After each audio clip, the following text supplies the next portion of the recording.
There's a massive threat to world peace and security right now, and that is if Israel decides to invade Lebanon to crush Hezbollah.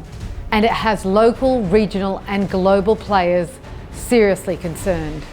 Why? Because it would force the US and its allies and its opponents, Russia and China, as well as Iran, into a global war. I am concerned about the recent exchange of fire along the Blue Line and recent reported attacks from southern Lebanon. With regard to Lebanon, it's clearly not in the interest of anyone, Israel, Lebanon, Hezbollah for that matter, to see this escalate. It is imperative to avoid a regional escalation in the Middle East. It's absolutely necessary to avoid Lebanon being dragged into a regional conflict. We're living in a crisis moment where we would like to see a diplomatic solution, and I believe that both sides are preferred diplomatic solution. It is our job to get one.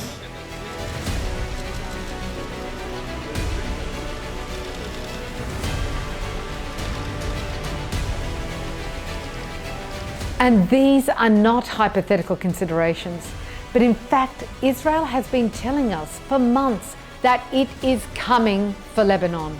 הארץ שלנו, כל הארץ, כולה, כולל עזה, כולל לבנון, כל הארץ המובטחת. אנחנו נחזור. יהפוך את ביירות ואת דרום לבנון, לא רחוק מכאן, לעזה ולח'אן יונס.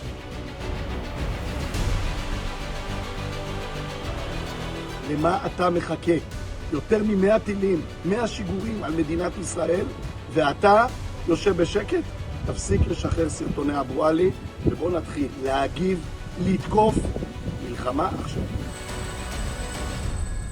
Israel's Defense Minister Yoav Gallant said that Israel plans to expand its strikes north following an attack in Syria.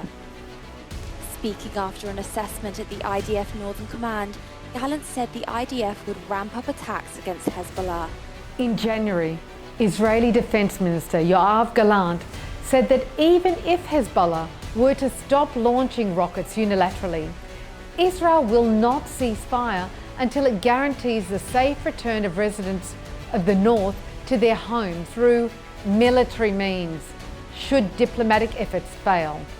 And the military means Gallant referred to became public on March 8th, as shown in this article published by the Jerusalem Post, when Israel stated that it was setting a deadline of March 15th for diplomatic resolution for the ongoing clashes between its military and the Iranian-backed Lebanese militia Hezbollah, which have been exchanging fire across Lebanon's southern border since October the 8th.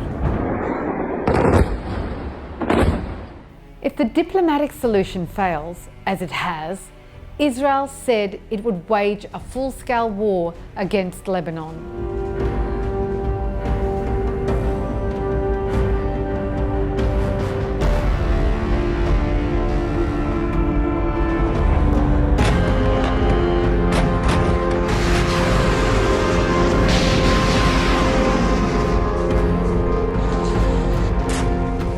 Well, March 15th has come and gone, but the threat of an Israeli invasion continues.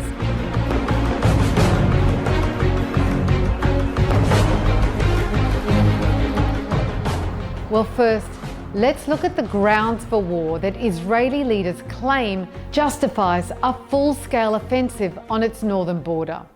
Israel's biggest gripe is the forced evacuation of up to 70,000 settlers from towns across the northern border of Israel, where Hezbollah has been lobbing its missiles and rockets. The pressure from these settler groups to return to their homes has been compounding, with many pushing the Israeli government to invade Lebanon and crush Hezbollah.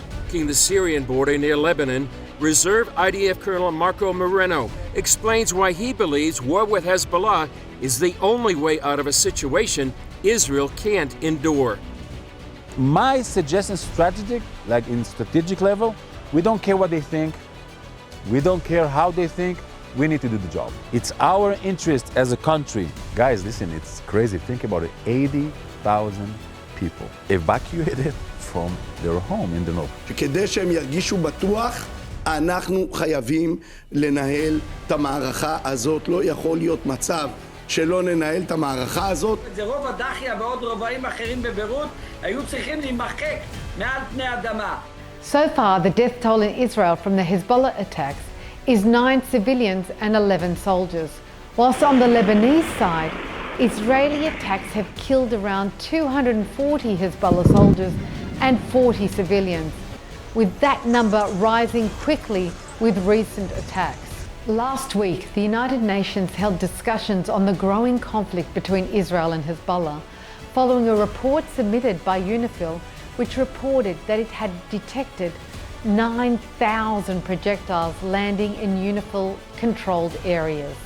Listen to this. The report filed by Secretary General Antonio Guterres. It was his first report on the resolution, or lack thereof, of Resolution 1701 since November the 16th. So we're talking about a few months period here. Obviously a dramatic few months on the northern border, and not a whole lot of good to take away from this report. Not surprisingly, the Security Council met today to dissect it behind closed doors. No diplomats offered immediate comment after the meeting concluded this morning. However, we viewed the reports and takeaways. First off, between November 16th and the time the report was filed just a couple of weeks ago, and now made public for the first time today, 9,000 projectiles were detected by UNIFIL, the UN peacekeeping mission, along the Israel-Lebanon border. That's just the ones they detected that flew across the border or landed in UNIFIL areas of operations. There were many others that went undetected or were outside UNIFIL's area of purview. In addition to that, several UNIFIL positions were hit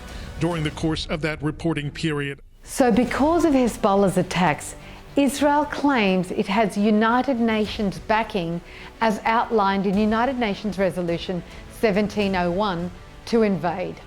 It keeps quoting 1701 as if this resolution somehow gives Israel permission to destroy Lebanon and terrorize its civilians. The UN Security Council decided unanimously on the Resolution 1701. Or the United Nations Security Council adopted a Resolution 1701. When we're talking about UN Security Council resolutions, it's worth remembering 1701.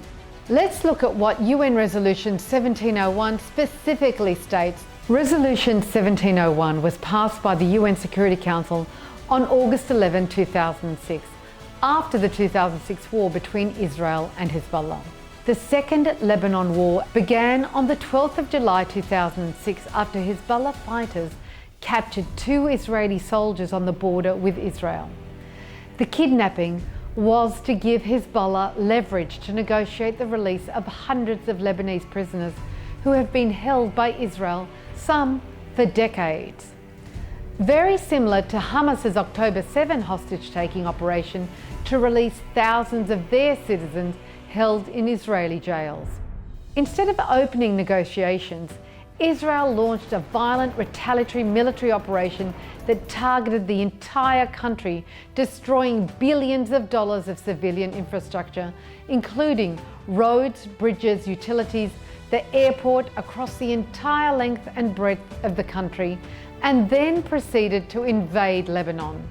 The 34-day war killed 1,300 Lebanese, mostly civilians, and 165 Israelis.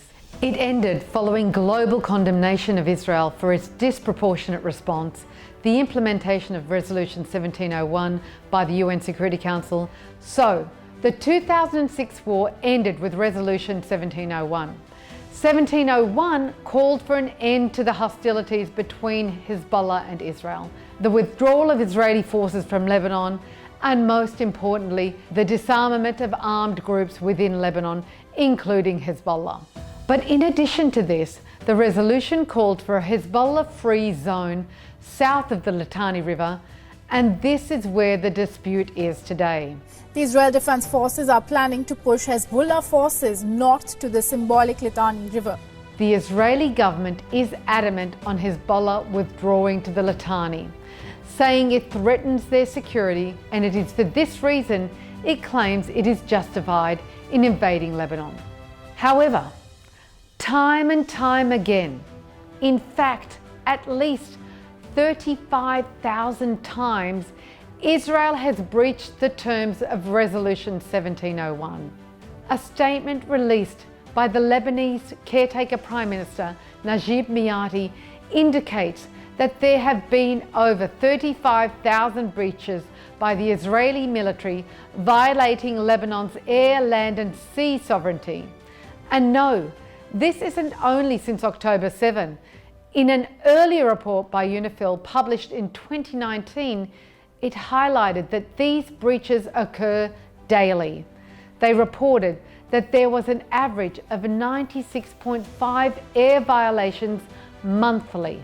At the time of the report, the UN Secretary General Antonio Guterres stated, "I reiterate my condemnation of all violations of Lebanese sovereignty and my call for Israel to cease its violations of Lebanese airspace and to withdraw its forces from northern Rajar and the adjacent area north of the Blue Line."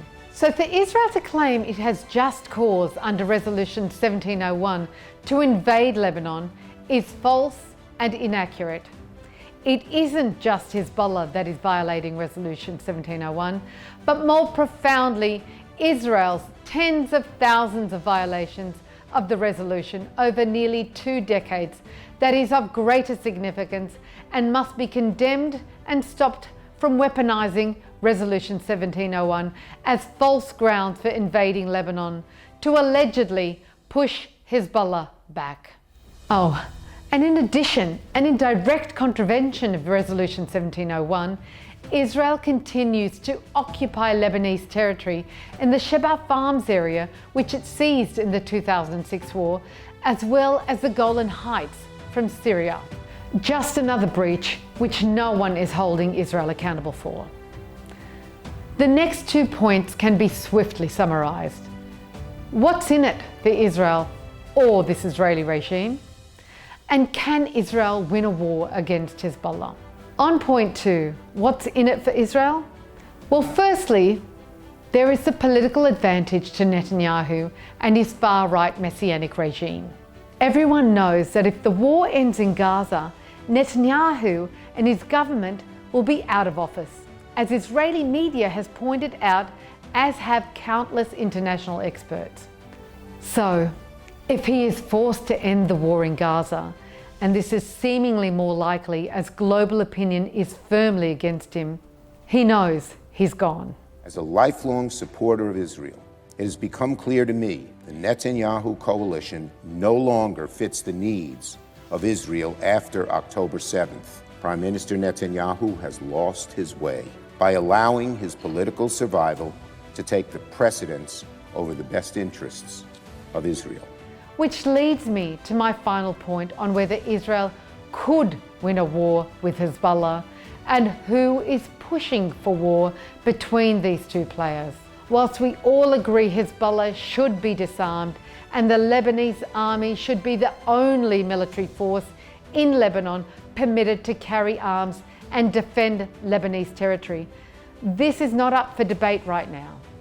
In a recent article published in Breaking Defense magazine, retired Lebanese Armed Forces Brigadier General Naji Mlayeb said, "Hezbollah is ready for a larger conflict, but it doesn't want it, while Israel wants a larger conflict, but is not ready to fight on 2 fronts."